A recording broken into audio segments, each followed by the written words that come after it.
You know what was really great about seeing Ben on Rogan and like seeing Ben and Matt? It was like Ben played the dumb guy in Good Will Hunting. Yeah. And I think we assumed he was dumb. Yes. Yeah. And it wasn't until 30 years later we watching him at a long length podcast and we're like, oh, this guy's fucking brilliant. Oh, they both went to Harvard? Yeah, they're both geniuses. What the fuck is going on? Because, Ben is speaking with like profound confidence about an industry that he knows incredibly well, obviously. But just like really great observations. How did that Marty Supreme movie do? Did it like... Without knowing anything, I would guess it did extremely well. It That's my did- feeling. So that means it's right. Exactly. Yeah, that's my reality. It made a lot of money, which is really good for the film industry, and it showed that people go out to movies. I don't know if it was profitable per se. Oh, okay. I was thinking maybe it was the opposite. Maybe it made money because it was low budget, and then it didn't gross a ton. No, I think they were really excited about what it grossed. But again, it was an expensive movie to make. It was like that Leonardo DiCaprio movie. The what is it called? One Problem After Another. Yeah. It's like that movie made a lot of money. It was just really expensive to make it. Yeah, to market it. So if Ping Pong movie was expensive to make? yeah, I mean, Huge. yeah. Why? Like, It's no CGI, no... Like what? What was expensive about it? I mean, cast and locations and like Shooting in New York is probably expensive. Like Yeah. making everything reflect the time is probably expensive. costuming. Like Yeah. It also just Matt this Damon. Variety article says from yesterday. It's A24's highest grossing film at domestic box office with 80 million, beating out everything everywhere all at once. Oh, wow, it did. Also still didn't break even. Yeah, that's the thing. Is it like, but again, the fact that it's generating, I think, is a better indicator because you can always make films for less money. You can get actors to say, okay, instead of doing it for 20 million, I'll do it for 10. Like you can tell Leonardo DiCaprio nowadays, you can be like, listen, movies don't make what they did 10 years ago when we can give you $25 million and a piece at the box office. But if you're willing to do it for 10, I think that we can make a profitable movie. I'm just really surprised because the amount of marketing and like you were seeing the lead everywhere, the promotion that they did, I thought that movie was going to go. For this type of movie, I think that's exceptional. Yeah. Like it's a movie based on a story that nobody really knows or cares about. Brand new IP, which is awesome. Yeah. That they're pushing for something I new. mean, back in the day, our stars did that with That's brand all new there IP, was. and there was... I think it was a different consumption patterns. Like I think we were willing to take chances on an obscure movie about poker. You know, Yeah. I mean, we watched what was that movie? Rounders. Rounders. Yeah, you know, I and didn't it even was, watch it in theaters, but yeah, it became this cult thing. Oh, it was awesome. I caught it on Stars because there was no phone. I had cable. I was so happy. I see this movie. I'll watch that. Oh, this is amazing. So like this is, I think we were willing to take some chances because it was just part of what we did as kids. Like I remember literally on Friday after school, like, is there a movie coming out? Let's go Remember sneak into it. 444 Film? What was that? You would call the phone number and it would give you all the show times for the movie. in Movie your phone. area. Movie Yeah. phone. Yeah, movie phone. Yeah. There was a Seinfeld episode that's funny where Kramer's phone number is 444 Filk, so he just pretends to be movie phone. It was really funny. It's great. But Matt Damon also had the point in another clip where he said, like, also because people aren't buying home movies anymore, they just can't make as much because you would make X amount in theaters if the budget was this, and then it would get released on VHS or DVD or whatever, and then all these people would buy it, and then you'd make more money. But I thought you can purchase to stream it. But you're purchasing it instead of going to the theaters.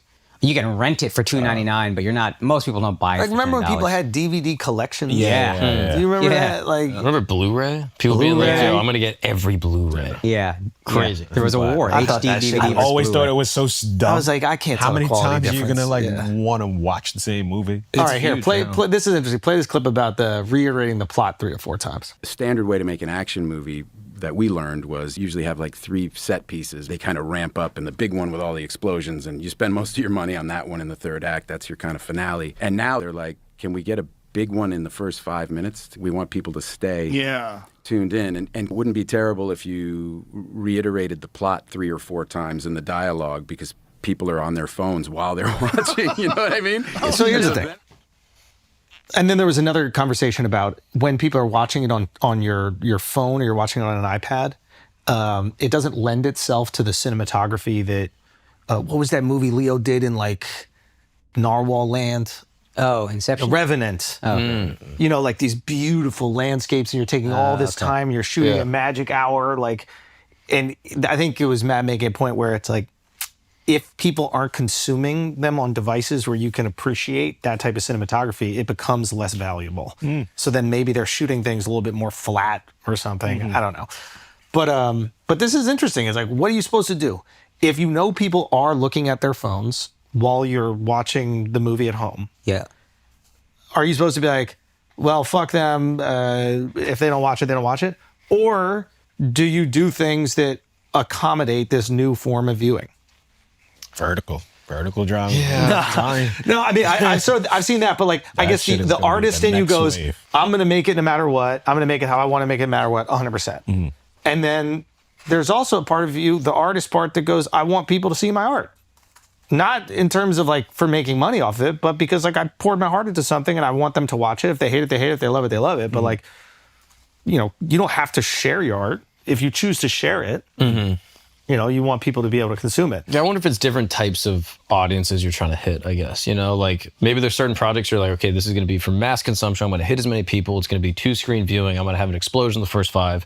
And then you can pick projects where you're like, this is going to be a pure piece of art that ultimately like pulls up the artistic, you know, core of the audience. Like, I'm not going to capitulate to the algorithmic overlords that force me to go to humanity's base instinct, which is like, you know, constant dopamine. I need to just like feel something at all times. Beautifully said. You go like, I'm going to pull up the I don't know, the human like artistic, you know, I'm going to higher drag brain. you into. I'm going to appeal to your highest level of artistic integrity and intellect. Yeah. I'm not going to drop to the lowest level of it. Yeah. I think that you can do that, and then all of a sudden you got to be like, but we're making this movie for $20 million. Yeah. Exactly. And I think that And I'm okay. You got to be okay kind of losing money on stuff. Like, Yeah. like, I don't know. I was listening to a podcast with, I forget this guy's name. It was Alex O'Connor and another dude who's like an art historian that talks about. Nick Fuentes. It might have been him. It might have been. I think he really loves one ancient artist. Yeah, one specific painter.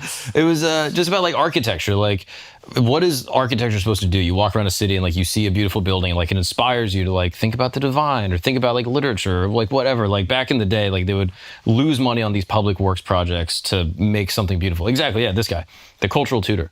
Whereas now it's like all things kind of exist for, you know, like the new god is capitalism, and capitalism requires cheap materials and simple building designs and like sort of ugly kind of amorphous boxes. Tucker was making this point too. I heard him. Thank goodness. Yeah. Good company.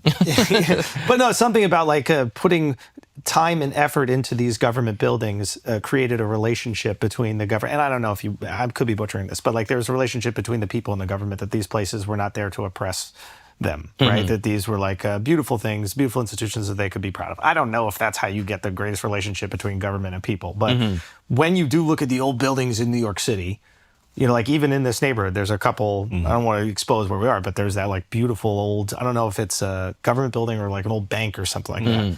And it's This like, one up the street here. yeah, and it's like they ain't making those anymore. They're not putting the time in to have this perfect dome and archways and all this other shit. Like no developer in New York is going to get a fucking permit, Yeah.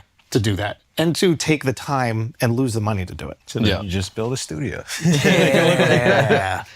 But yeah, you need some type of like higher calling that's philosophical, whether it's like God or nationalism or something to make you be like, I'm down to lose money.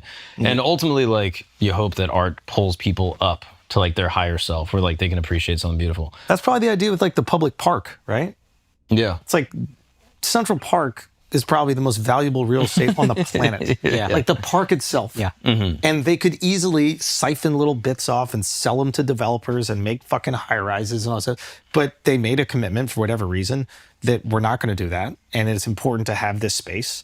And they meticulously designed it. Like, it's beautiful. You can walk a fucking Central Park and it's beautiful. Yeah. And I think it's a cool thing. I think it's a cool thing to go, hey, we're going to, in the capital of capitalism, we are not going to extract wealth from this fucking thing. Yeah. We're going to lose money on this thing right here because it's important that people have a place where I they do can wish they could congregate. get the horse shit out, but other than that, Yeah, I'm it's fine phenomenal. with that. I'm good with the horses. You know, the likable way of saying that would be like, we got to stop these horse carriages because it's brutalizing the horses. Akat's just like, if we could just make them not shit, I'd be totally fine with it. Both and, you know. Yeah. But yeah, I like have an Akash prediction.